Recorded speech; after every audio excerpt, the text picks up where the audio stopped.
Have you ever stood in front of your pantry at 10 p.m., staring at a box of cookies, knowing, logically, that you aren't hungry? You just ate a full dinner an hour ago.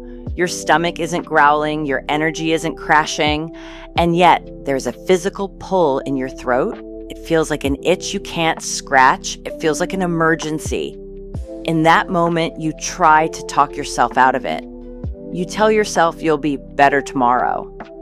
But the pull is too strong. You eat the cookie, then another, and then the guilt sets in. Most people call that a lack of willpower. They tell you that you just need more discipline. But what if I told you that in that moment, you aren't actually the one making the choice? Recent neurobiological imaging has revealed a phenomenon I call the ghost in the machine. When you are addicted to refined sugar, your brain's insular cortex, the part of you responsible for self-awareness and conscious desire, is effectively taken offline. It is bypassed by a primitive survival circuit in the basal ganglia that believes sugar is as essential to your survival as oxygen. You aren't weak. You are biologically hijacked. Your sweet tooth isn't a personality flaw. It is a physical rewiring of your neural hardware that has turned your own dopamine system against you. But the good news is that the brain is plastic. It can be unlearned just as fast as it was learned. In the next several minutes, I am going to show you how to take the steering wheel back. We aren't going to try harder. We are going to use a 7-day clinical protocol to physically erase the sweet tooth at the neural level. We are going to force your brain to upregulate its receptors, silence the dopamine itch, and reset your taste threshold so that a simple piece of fruit tastes like a candy bar. By the end of this week, you won't be resisting sugar. You simply won't want it. The hardware of addiction. Look at this image on your screen. That corrugated, ridged surface is the membrane of your neuron. That teal glowing sphere you see, that is a dopamine receptor. It's a biological lock. In a healthy brain, these receptors are standing at attention, ready to catch the signals of everyday joy, a good conversation, the smell of fresh rain, or a sense of accomplishment. When you hit your system with refined sugar, your brain releases a tidal wave of those smaller molecules you see hovering around. It's not a gentle signal, it's a dopamine storm. The brain sees this glowing teal receptor getting slammed over and over again, and it enters a state of panic. To survive the overstimulation, the neuron begins to pull those receptors back inside the membrane. It literally hides its own sensors to stop the noise. This is why you feel the itch we talked about. By the time you're standing in your kitchen at 11 p.m., you have fewer locks than you used to. You need a massive amount of keys, sugar, just to open a single door of satisfaction. You're looking at the physical evidence of why willpower fails. You aren't fighting a bad habit. You are fighting a neuron that has retracted its teal sensors to protect itself from you. Here's another way to understand the hardware. Imagine your brain's ability to feel pleasure is a ladder. Every time you hit your brain with a bomb of refined sugar, you aren't just climbing the ladder, you are teleporting to the very top. The surge of dopamine is so intense that the brain enters a state of crisis.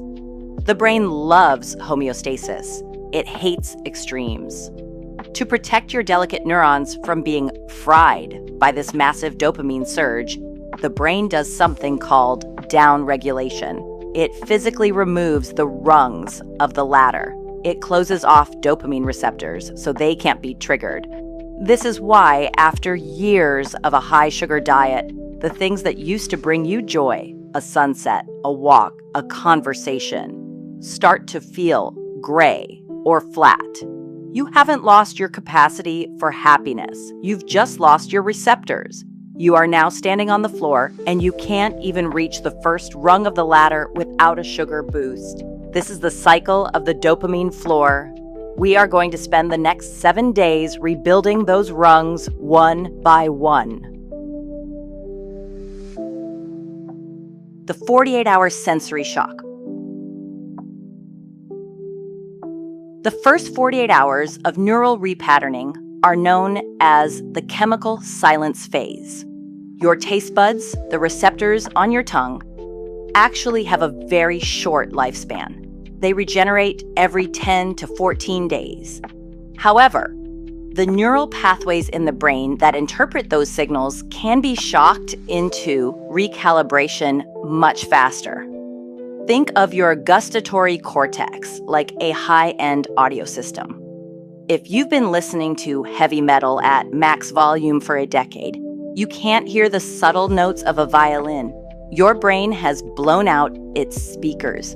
To fix this, we have to turn the volume to 0. During days 1 and 2, your brain is going to enter a state of GABA glutamate imbalance. Because sugar has been acting as a pseudo-sedative for your nervous system, removing it causes a massive spike in glutamate, the brain's primary go chemical. This is why you feel irritable, zippy, or anxious. This is the moment most people quit. But we aren't going to quit because we have a secret weapon. The clever intervention. Now, as your brain begins this glutamate spike in the first 48 hours, your biology is going to scream for a safety net. If you don't provide the right micronutrients to bridge this dopamine gap, the itch in your brain will become physically painful. This isn't a theory, it's a predictable chemical event. To help you navigate this specific 7-day window without relying on white-knuckling it, we've put together a resource called the 25 Natural Remedies Guide. This isn't just a list of healthy snacks. These are specific botanical and mineral interventions, things like high bioavailability magnesium glycinate and ginger root that physically stabilize your blood sugar and calm the Gatling gun firing of your neurons during that day 2 glutamate spike. If you feel that emergency craving hitting your throat, you don't need a cookie. You need a biochemical intervention that tells your brain the crisis is over. You can find that guide in the link below. I highly recommend you grab it now and look at every section because you'll want to have these specific remedies in your cabinet before you start the clock on day 1.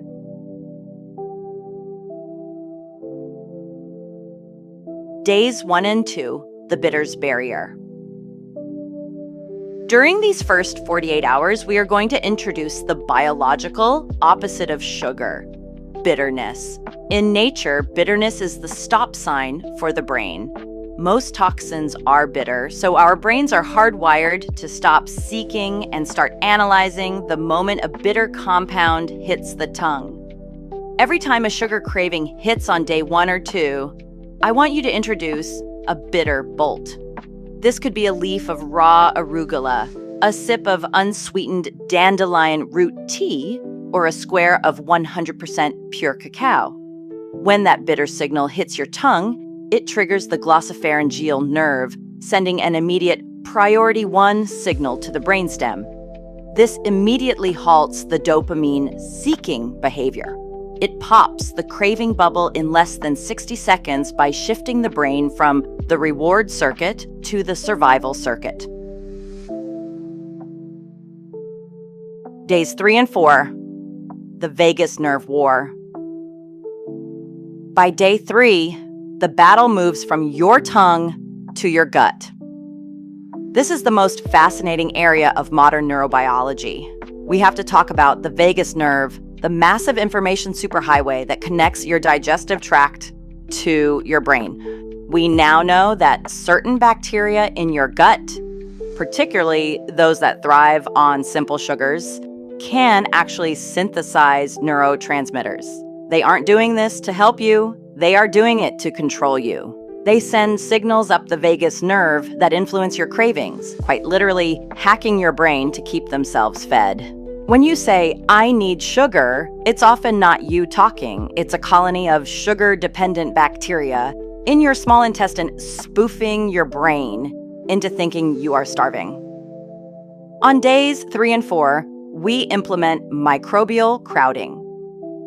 We aren't just removing sugar. We are flooding the system with prebiotic fibers, chicory root, jicama, or green apples that feed the competing bacteria. These good bacteria produce a miracle molecule called butyrate. Butyrate travels to the brain and actually helps heal the blood-brain barrier and reduces neuroinflammation. When you feel a compulsive craving on day 4, realize it is just the dying cry of that sugar-dependent colony. Understanding that this sensation is microbial, not personal, allows you to observe the craving without identifying with it. You aren't a sugar addict, you just have an imbalanced inner garden. Day 5, the somatic pivot. By day 5, your physical cravings are down significantly, but the psychological anchor, the habit of eating something sweet after a meal, is still there. This is a neural ghost. To erase this, we are going to perform a vagal tone reset together right now. Sit back in your chair, place one hand on your belly and one on your chest. Take a deep breath in through your nose for 4 seconds. And now, exhale through pursed lips as if you're blowing through a straw for 8 seconds. This isn't just relaxing. You are physically toggling the switch from the sympathetic nervous system, fight or flight, to the parasympathetic, rest and digest. Sugar is a sympathetic fuel. It's what the brain wants when it feels under threat. By forcing your body into parasympathetic mode, you make sugar biologically unpalatable to the brain in that moment. The ghost in the machine can't survive in a calm body. Days 6 and 7, the high-definition revelation. As we reach the final 48 hours, your brain begins receptor upregulation. Because you haven't been blasting your system with sugar bombs, your brain realizes it's quiet out there. To compensate, it begins to grow more dopamine receptors to catch whatever subtle signals are available. This is the eraser effect. Suddenly, a strawberry doesn't just taste okay, it tastes like a revelation. This is the proof that the neural repatterning worked. You didn't change the food, you changed the receiver. Try this experiment on day 7. Take a single almond or a slice of green apple, close your eyes, chew it 30 times. You will be shocked by the explosion of sweetness. Your brain is now operating in high definition. You have successfully lowered your threshold for what sweet actually is. You have reclaimed your palate. The wrap-up. The goal of this 7-day repatterning isn't to live in a world where you never see a piece of cake again. It's to move from being a passenger to being the pilot. When your brain is repatterned, you can have a piece of chocolate and stop after 1 square because your brain actually receives the signal that it's satisfied. The sales machine inside your head that used to scream for more has been dismantled. This is a physiological process, not a moral one. If you stumble on day 4, you haven't failed. You've simply interrupted a neural sequence. Just restart at the next meal. If you found this masterclass helpful, remember that this is just one piece of a much larger puzzle. We've developed a full 90-video roadmap that takes you through every single phase of this biological transition, from fixing your sleep architecture to mastering your cortisol. Be on the lookout for the next video if it isn't out already. But for now, focus on day 1. Go download that 25 natural remedies guide. It's your frontline defense for the glutamate spike you're about to face. You aren't fighting yourself anymore. You're just updating your software. If you enjoyed the video, hit the like button. Be sure to subscribe and follow, and I'll see you in the next one.